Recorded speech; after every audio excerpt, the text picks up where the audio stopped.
Muling niyanig ng magnitude 3.3 na lindol ang Kanaman, Camarines Sur kaninang umaga October 16, 2021 sa ganap na 6:53 ng umaga.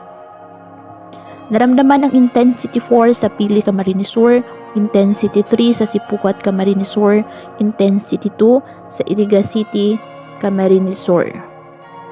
Matatandaang niyanig din ng magnitude 4.3 na lindol ang Kanaman, Camarines Sur noong Oktubre 14 taong 2021. Samantala, base naman sa Bombo Radyo Naga ay wala namang nasawi o nasaktan matapos ang pagyanig. Patuloy pa rin pong mag-ingat sa mga posibleng aftershocks sa nasabing lindol.